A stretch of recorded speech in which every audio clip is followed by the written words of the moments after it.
resultado de um concorrente direto ao título, muda alguma coisa? E se sim, se eu acho que há um desequilíbrio aí nas configurações dos jogos? Obrigado.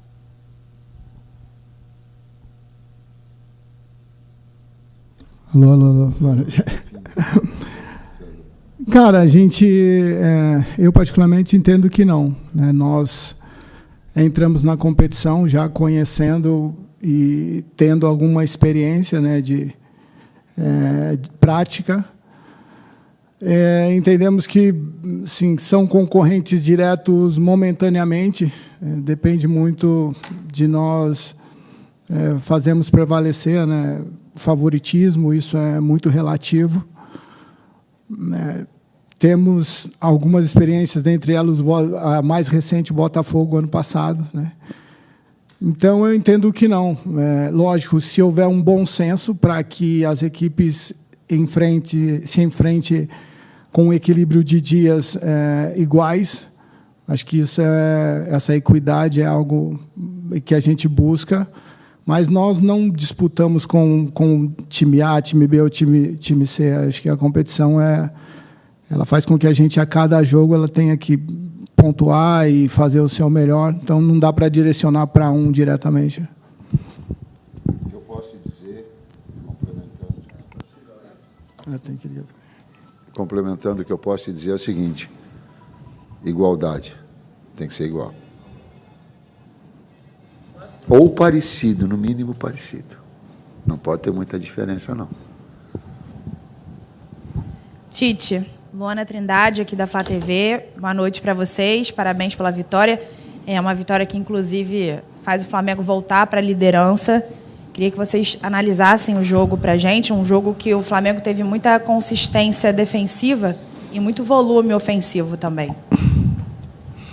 Fez um jogo equilibrado nessas duas ações, concordo na que tu te referiste. Ele fez um primeiro tempo com um volume muito grande, talvez tenha tido no goleiro adversário o nome do jogo. Voltou no segundo tempo, os primeiros 10 minutos, o ímpeto maior do Atlético Goianiense, a gente já retomou em seguida, fez o 2-0 e esteve muito próximo de fazer o terceiro gol, então ele teve essa consistência. Eu digo assim que ela é de equilíbrio, ações ofensivas, ações defensivas, bolas paradas ofensivas e defensivas. Quando a gente equilibra essas ações, a gente seguramente está numa performance boa ou muito boa, que não foi o caso. Boa noite, Tite. Boa noite, César. Fred Gomes, do GE. Tite, queria te perguntar em relação à tua escolha pelo Matheus Cunha hoje, o que motivou, se os jogadores que foram descansados hoje, que foram poupados, por que você não gosta da... Cuidar sem poupar. A gente cuida, a gente não poupa. Ninguém poupa ninguém. E volto a repetir, eu não sou nenhum... Depende do resultado para estar técnico do Flamengo. Se não tem resultado, tu acha que vai ficar como? Então, é cuidar sem poupar. O De La Cruz vinha sentindo já desde... É uma área médica, mas eu vou me permitir, desde da Copa América, os dois tendões muito fortes. A gente tentou ainda, e ele também, para ver se tínhamos a possibilidade de contá-lo no banco, para contar com todo mundo. Não tinha condições. Ele precisava, clinicamente, eu estou até antecipando a isso, né? O Luiz está balançando a cabeça, é da área médica, mas estou antecipando, ele não tinha condições nenhuma. A outra, a gente tem que ter critério e tem que ter bom senso. O Cunha é o goleiro da Copa do Brasil. Não porque eu dei, porque ele é um grande goleiro. E o ano passado, quando tínhamos 3, eu coloquei para a direção. A gente não pode ter 3 grandes goleiros. A gente tem que ter 2 e um menino emergente. O Rossi vem fazendo um grande campeonato. Mas tem ali 2 grandes goleiros. Um para a Copa. E aí, por que eu estou falando de bom senso? A gente vai jogar um jogo decisivo. O jogo anterior, um dos jogos, isso a gente já tinha conversado com a direção, um dos jogos ele ia jogar do Campeonato Brasileiro para que justamente desse a oportunidade de ritmar, de sentir o calor, a pressão, a expectativa. Ele poderia ter sido o jogo contra o Vitória, não é, Bruno? A gente colocou essas possibilidades, a gente conversou, do jogo contra Cuiabá, ou esse. As coisas foram desenrolando. Esse. Por quê? Porque tem que ter bom senso. Para que possa... E quando eu defini as duas situações, é interessante a grandeza do Rossi, quando eu chamei, juntamente com o Maia, juntamente com o Heller, juntamente com o Lucão, e coloquei, a decisão, ela é de jogar esse jogo, o Cunha também. Por quê? Eu digo, está fazendo um grande campeonato, tem toda uma sequência, Rossi, e nós temos, é também importante. O Rossi consentiu porque sabe que a função do goleiro também tu precisa estar apto. Então, a grandeza da liderança de um grande goleiro, que é o Rossi, e de um grande atleta, que é o Matheus. Comprovou e teve essa oportunidade. Agora é fácil, né? Mas ela é difícil, essa decisão. Professor Kleber, boa noite. César, desculpa. Guilherme Xavier, da Trivela. Queria falar um pouco sobre o Lohan, um jogador que despontou bastante no time titular, muito jovem, oscilou, e agora é o terceiro jogo consecutivo que ele não é relacionado. Queria que vocês explicassem um pouco mais sobre a linha de raciocínio para essa decisão e se vocês pretendem voltar a relacioná-lo num jogo como o de quarta-feira, por exemplo. Lohan joga muito. Lohan joga muito. E como um garoto também, ele vai oscilar e vai ter a possibilidade de reeducá-lo e reconduzi-lo. E esse é comigo. Eu falei com ele dentro do vestiário. Tipo, tu vai conversar comigo amanhã para conduzir essa situação, porque ela é de evolução, ele é de jogar na base, tal qual o Matheus Gonçalves jogou.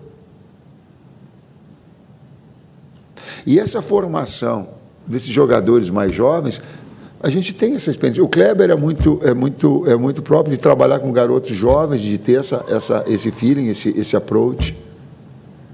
O César não, o César é o mais cascudo daí. Mas de fazer essa condução, essa maturidade, essa calma, para que possa reconduzir e retomar o melhor padrão.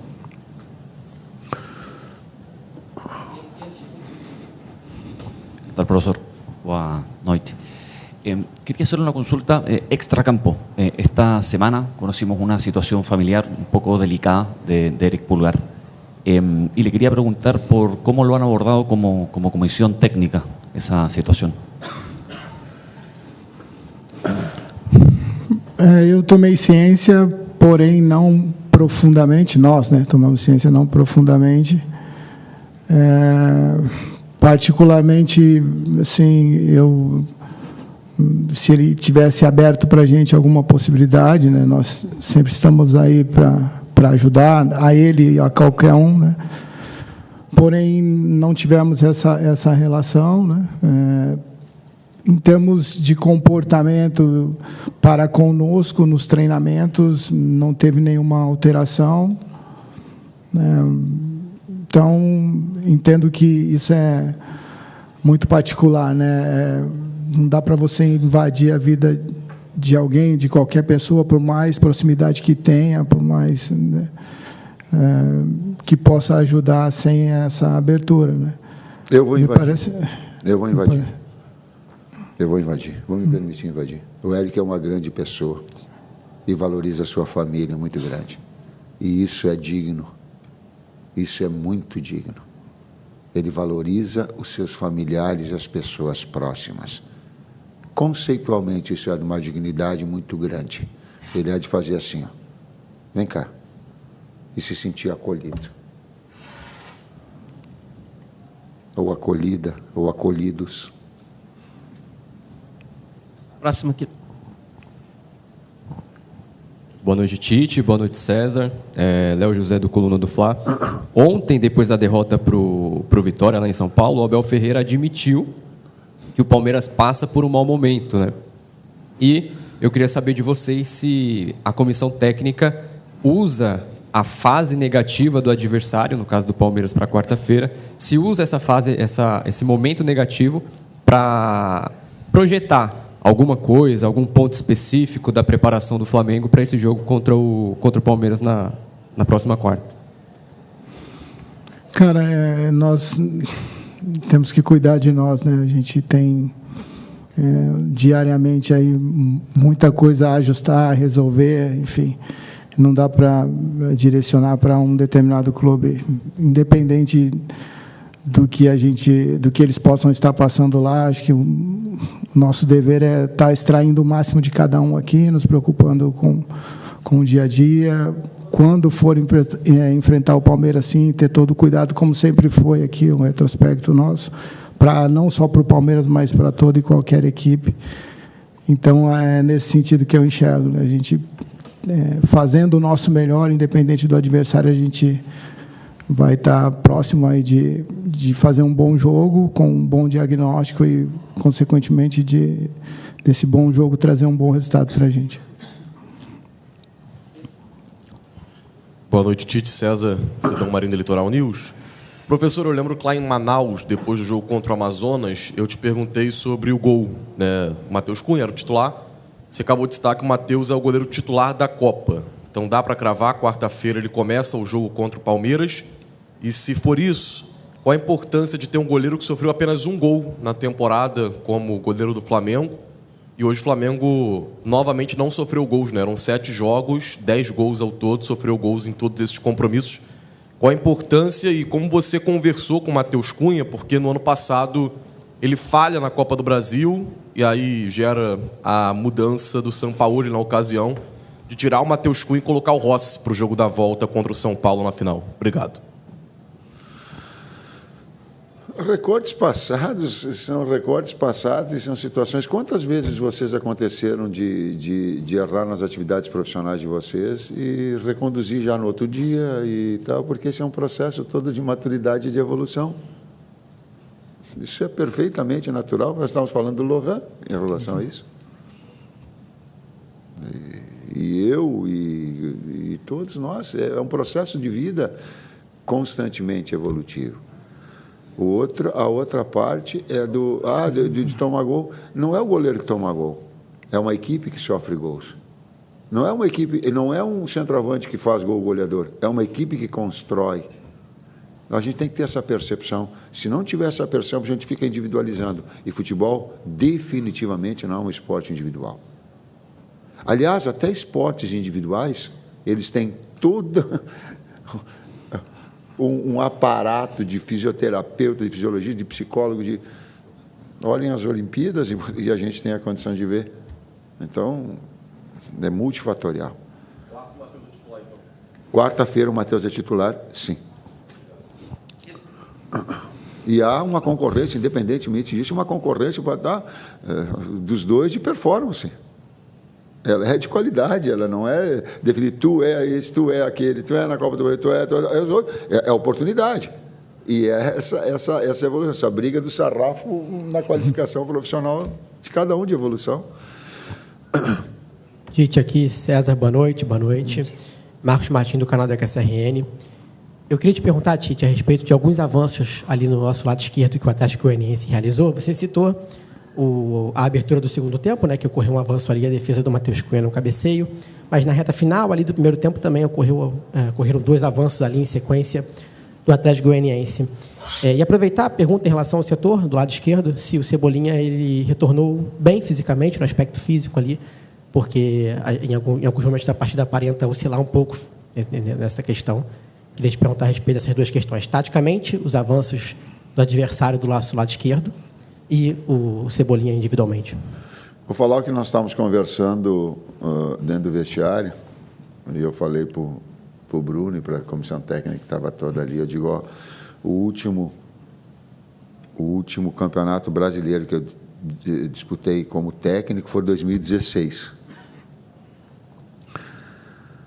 Depois acompanhei, é lógico, jogos, vindo, televisão, só que aí tu vivenciando ele, tu sentindo ele no enfrentamento, é outra coisa. Por que eu estou falando isso? Até 2016, eu não vi um campeonato onde a parte de baixo está tão para cima e a parte de cima, teoricamente, está tão para baixo e ele está mais achatado. Não tem nenhum jogo que eu vi de outras equipes também que te diz assim, ó, esse jogo foi com uma facilidade maior que venceu. E não vai ser. Então, Atlético Goianiense é boa equipe, muito bem dirigida. Hoje tu tem toda a qualidade em termos físicos, eles estarem sempre na plenitude. Os jogos é muito achatado, o campeonato é muito difícil e muito achatado. Bom, eu acho que é isso mesmo, essa igualdade, né? Esse equilíbrio na competição faz com que, em determinados momentos do jogo, a equipe adversária, né, ela vai ter mais posse, vai criar mais oportunidades, ninguém é soberano 100% dos minutos. O importante é que nós, nesses momentos, né, a gente conseguiu controlar e já tínhamos feito um estudo sobre as forças do adversário e conseguimos neutralizá-las, né? Finalizaram, mas não se conseguiram concluir em gol. O Everton voltou bem fisicamente? Fisicamente, sim. Tá no processo de retomada. Normalmente, quando o jogador fica um certo tempo, a gente precisa, é natural. É natural que ele venha buscar. Está no processo evolutivo. A última pergunta aqui. Tite, César, boa noite, parabéns pela vitória. Dois jogadores com altíssima minutagem, né, vêm sendo importantíssimos para o Flamengo, o atacante Pedro e o meia Gerson. O Pedro, inclusive, recebeu o terceiro cartão amarelo, não joga diante do São Paulo pelo Brasileiro, mas está à disposição para quarta-feira. E o Gerson, que é um fenômeno, são, se eu não me engano, 20 jogos seguidos pelo Flamengo, ele que passou por uma situação dificílima, que foi uma cirurgia no rim, e cuja importância extrapola a questão técnica, né? Ele que é o capitão e um dos líderes da equipe. Como é que está sendo trabalhada essa situação desses jogadores que, obviamente, devem estar sentindo essa sequência? E, no caso até do Pedro, né, com as opções do Carlinhos e do Gabriel Barbosa, que, inclusive, foram importantes mais uma vez, hoje foram utilizados, depois de terem sido muito importantes, diante do Vitória, lá em Salvador. Bom, são dois atletas que importantes para a equipe, né? Nós já fizemos essa gestão de minutos com o Pedro na última partida, hoje também. No caso do Gerson, nós estamos utilizando especificamente em dois setores, né? No jogo passado até como um primeiro meio-campista. Tudo isso respaldado pelo departamento médico, né? Todo pós-jogo nosso tem essa revisão física, clínica, para que a gente, como o Tite acabou na primeira pergunta falando sobre o De La Cruz, nenhum atleta vem para campo sem a condição e nem permanece em campo sem uma condição específica para isso. Então, o Gerson e o Pedro merecem, né, assim, um cuidado maior e a gente tem tido esse cuidado. Ok, obrigado, boa noite. Valeu. É isso, show. É isso aí, nação. Tá então o técnico Tite falando sobre essa vitória muito importante contra o Atlético Goianiense por 2-0. E agora, meus amigos, é a preparação para as partidas que eu falei para vocês que são decisivas, né? O Flamengo enfrenta neste sábado o São Paulo, depois vai para enfrentar o Palmeiras na Copa do Brasil. E aí, meus amigos, o bicho vai pegar, porque o Flamengo praticamente vai decidir a vida dele aí na Copa do Brasil, Libertadores, até mesmo no Campeonato Brasileiro, né? Vamos ver o que vai acontecer. Mas nesse momento o Flamengo está na liderança do Brasileirão, isso é o que importa. Obrigado por você estar aqui até o final do vídeo. Não se esqueça, deixe seu like, comenta aí embaixo o que você achou da vitória de hoje. A gente se vê daqui a pouquinho no próximo vídeo.